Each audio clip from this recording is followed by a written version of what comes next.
Kita buka dengan informasi pertama, Saudara. Kepolisian daerah Aceh menyambut kedatangan Kapolda Aceh yang baru, Irjen Pol Wahyu Widada, bersama istri di Mapolda Aceh hari ini Selasa 18 Februari 2020. Irjen Pol Wahyu Widada disambut oleh seluruh jajaran di bawah Polda Aceh. Selain itu juga berlangsung upacara serah terima patah Kapolda Aceh, Mahdum Sakti, serta farewell parade Kapolda Aceh di halaman Mapolda Aceh.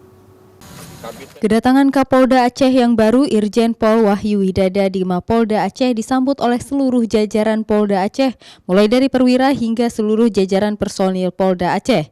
Di Mapolda Aceh, Dirjen Pol Wahyu Widada mengikuti seluruh rangkaian penyambutan, termasuk rangkaian upacara serah terima patah Kapolda Aceh, Mahdum Sakti, serta farewell parade Kapolda Aceh.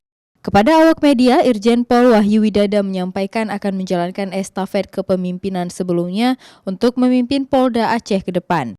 Dirinya akan lebih melakukan pendekatan pada masyarakat, termasuk prioritas dalam menjaga Kamtibmas di masyarakat. Karena menurutnya Aceh punya karakteristik tersendiri sehingga dirinya berharap dapat menuntaskan masalah-masalah yang ada dengan baik.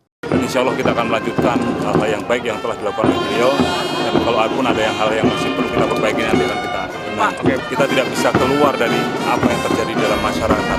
Kita harus menyatu dengan masyarakat. Karena itu kita kedepankan proaktif policing, kita menegakkan dengan penegakan hukum itu sebagai alternatif yang paling akhir. Irjen Polisi Wahyu Widada dipercayakan memimpin Polda Aceh di mana sebelumnya menjabat sebagai Kapolda Gorontalo. Laki-laki kelahiran Sleman 11 September 1969 tersebut menggantikan Irjen Pol Rio S. Jambak yang akan menempati posisi barunya sebagai Kases Pimlem Diklat Polri. Lulusan Akpol tahun 1991 tersebut selanjutnya akan memimpin Polda Aceh, melanjutkan estafet kepemimpinan Polda Aceh.